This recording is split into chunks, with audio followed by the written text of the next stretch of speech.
बात ये हो रही है कि एक नोटिफिकेशन होना चाहिए CDF की वजूदगी कि ये आ गया है, इसके ये रूल्स हैं, इसके ये है, उसकी इशू बना हुआ है जी। शहबाज शरीफ पाकिस्तान पहुंचते ही गिरफ्तार, एक बहुत बड़ा फैसला। शहबाज शरीफ का जहाज पाकिस्तानी फजाई हदूद के अंदर दाखिल हो चुका है, लेकिन शहबाज शरीफ का जहाज इस्लामाबाद आने के बजाय कहां मुड़ चुका है।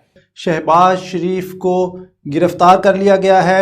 सेठ साहब, वो एक मिसरा है, तख्त और तख्ते की एक ही कहानी है, और इस हवाले से हमें एक बार फिर वही तशवीश लाहक है जो इससे पहले इमरान खान साहब के दौर में अक्टूबर नवंबर के आसपास हुई। नवाज शरीफ साहब की जानिब से army chief, field marshal, chief of defence forces 26वीं और 27वीं यानी तरमीम के तहत, जी हाँ, जनरल आसिम मुनीर साहब को बिलवास्ता तौर पर यह पैगाम भिजवा दिया गया है कि आप घर चले जाएं। दफा 144 नाफिज कर दी गई है। रावलपिंडी के अंदर भी 2 दिन के लिए और इस्लामाबाद के अंदर बताया गया जी पहले से ही नाफिज है। हालात कैसे हैं नाज़रीन किराम? हालात ऐसे हैं कि लगता ये है कि इस्टेब्लिशमेंट के साथ धोखा हो गया है। इससे आपको पता चलेगा कि कहां से फील्ड मार्शल को छितर पड़ रहे हैं। बुरे दिन आए हों। हुआ ये है कि आर्मी चीफ जो है उनका ओहदा खत्म हो चुका है और इसीलिए एज आर्मी चीफ जो है वो जनरल आसिम मुनीर जो है वो रिटायर हो चुके हैं। खतरे की घंटियां बजना शुरू हो चुकी हैं। 27 नवंबर को गुजरे हुए आज 5वां दिन है, लेकिन चीफ ऑफ डिफेंस फोर्सेस का नोटिफिकेशन नहीं हो सका। इस्लामाबाद में हाई अलर्ट की 140। जय हिंद दोस्तों, स्वागत है आपका हमारे चैनल जय भारत में। दोस्तों, पाकिस्तान से एक बहुत ही बड़ी न्यूज़ सामने आई है जिसमें से बताया जा रहा है कि जो पाकिस्तान के नवाज शरीफ जी हैं और उनके आर्मी चीफ जो हैं आसिम मुनीर, उनके बीच में कुछ वार्तालाप हुई है जिसकी वजह से दोनों के बीच में इस समय 36 का आंकड़ा चला है। बताया जा रहा है कि मुर्शिद अनीस जो हैं उनका कार्यकाल समाप्त होने वाला है और मुर्शिद अनीस जो हैं वो पाकिस्तान के आर्मी चीफ हैं और आर्मी चीफ के न्यू पद के लिए नियुक्त होने के कारण उनके बीच में वार्तालाप और विभिन्न प्रकार की बहसें चल रही हैं।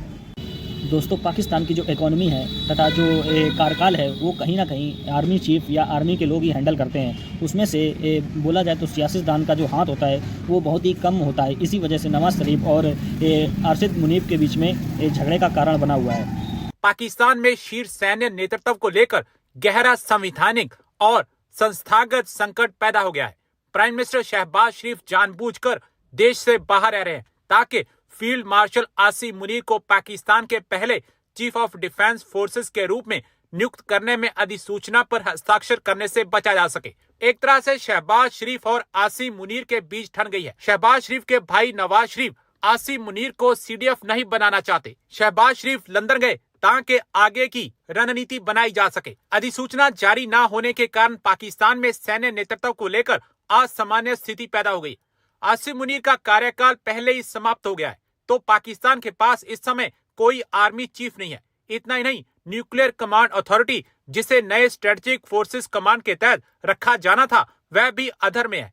यह पाकिस्तान के लिए बेहद विचित्र और खतरनाक स्थिति है। दूसरी तरफ खबरें यह भी आई हैं कि पाकिस्तानी सेना प्रमुख आसिम मुनीर और प्राइम मिनिस्टर शहबाज शरीफ के बीच तीखी नोकझोंक हुई है। लेकिन अब हुआ ये है कि आर्मी चीफ जो है उनका ओहदा खत्म हो चुका है और इसीलिए एज आर्मी चीफ जो है वो जनरल आसिम मुनीर जो है वो रिटायर हो चुके हैं। इसी वजह से जब वो इजिप्ट के फॉरेन मिनिस्टर से मिले तो वो सिविलियन ड्रेस में थे, यानी कि अपनी यूनिफॉर्म में नहीं थे। कई लोगों ने कहा कि भाई ये यूनिफॉर्म क्यों उतार दी है इन्होंने, तो भाई यूनिफॉर्म इन्होंने यूं उतार दी है कि ये यूनिफॉर्म जो है उसके लिए इनकी रिटायरमेंट हो गई है और एक्सटेंशन हुई नहीं है।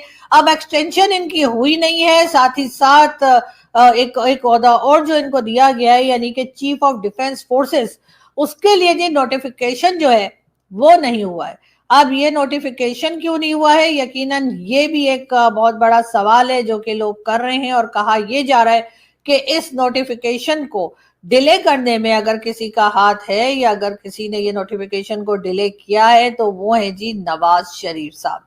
जी हाँ, नवाज शरीफ जो कि प्राइम मिनिस्टर रह चुके 3 बार के और इमरान खान से पहले भी वही प्राइम मिनिस्टर थे और गो नवाज गो के नारे जो लगाए गए थे वो बिल्कुल नवाज शरीफ साहब की तरफ से लगाए गए थे। तो कहा यह जा रहा है कि अब यहाँ पर जो गेम या कहानी में आपको ट्विस्ट दिखाई दे रहा है वो नवाज शरीफ साहब की तरफ से हुआ। यानी नवाज शरीफ साहब भी जानते हैं कि जब तक के डिफेंस मिनिस्टर या पाकिस्तान की डिफेंस मिनिस्ट्री साइन नहीं करेगी उस वक्त तक फील्ड मार्शल साहब ने जो नया ओहदा लेना है या जो नई पोस्ट पे जाना है उसके लिए जी जो है वो नोटिफिकेशन नहीं मिल सकता। नोटिफिकेशन जो है अगर वो चाहिए या नोटिफिकेशन अगर इश्यू करवाना है तो जी डिफेंस मिनिस्ट्री जो है उसको साइन करना पड़ेगा। तो इस वक्त डिफेंस मिनिस्टर साहब जर्मनी में बैठे हैं, 35 तक वो रहेंगे। उसी के साथ साथ उनको जो है चीफ ऑफ डिफेंस फोर्सेस भी बना दिया गया है।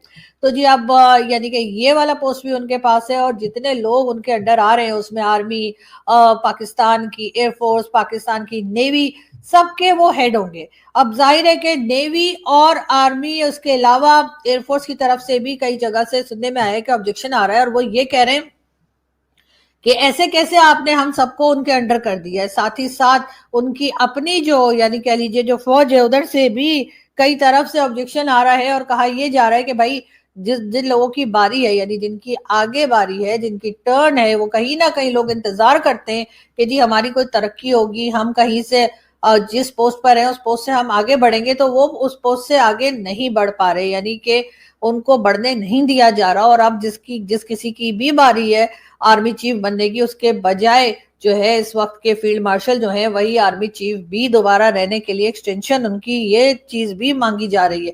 साथ ही साथ उन्होंने जी 2-3 दिन पहले एक यूनिवर्सिटी में जाकर उन्होंने एक भाषण दिया और एक तकरीर की और वहां जाके उन्होंने ये कहा कि जी पाकिस्तान में टेक्नोक्रेट्स जो है उनकी गवर्नमेंट होनी चाहिए। पाकिस्तान के पॉलिटिशियंस जो हैं उनमें वो सलाहियत नहीं है, वो उस तरह के नहीं है कि वो पाकिस्तान को रन कर सके, ना तो इनको इकोनॉमी चलानी आती है और ना ही फॉरेन पॉलिसी को लेकर चल पाते हैं।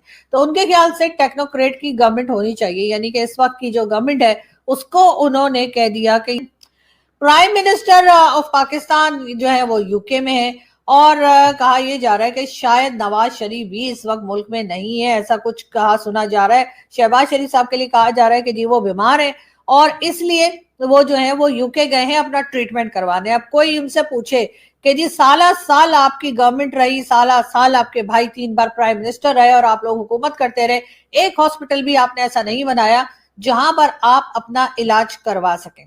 बहरहाल नवाज शरीफ साहब की तरह शहबाज शरीफ साहब भी अक्सर यूके जाते रहते हैं और उसी तरीके से जो है वो जो डिफेंस मिनिस्टर साहब हैं उनसे भी कहा गया है कि भाई जर्मनी में बैठो और वहां से जाकर जब तक ना आना, उस वक्त तक जब तक हम बोले नहीं वापस आने का तो वापस आने का नहीं। अब ये तमाशा सारा शुरू कैसे हुआ?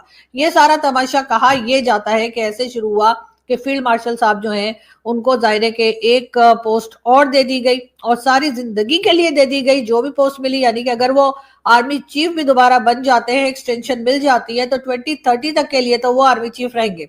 उसके बाद वो 5 साल की एक्सटेंशन और ले सकते हैं, यानी 20 एकदम बेकार लोग हैं और इनके बजाय कोई टेक्नोक्रेट जो है उनको सामने आना चाहिए। क्या वाकई इन मामलात को जिस तरीके से डील किया जा रहा है वो बहुत ठीक तरीका है?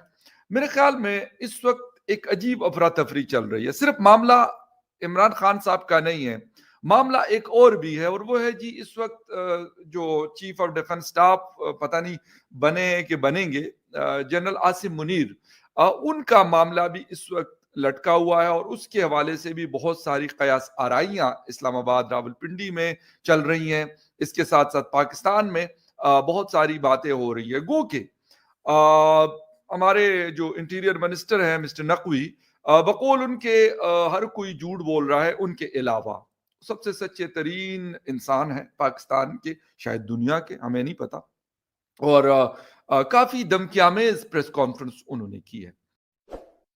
आई होप आपने वीडियो में एंजॉय किया होगा। तो ऐसे ही वीडियो देखने के लिए सब्सक्राइब कीजिए जय भारत चैनल को। हमारे चैनल पे आपको Pakistani reaction, Pakistani girls reaction, Pakistani funny reaction, Pakistani media reaction व पाकिस्तानी पब्लिक रिएक्शन व पाकिस्तान की छोटी बड़ी न्यूज़ हमेशा मिलती रहेगी। मिलते हैं नेक्स्ट वीडियो में, जब तक के लिए जय हिंद, जय भारत।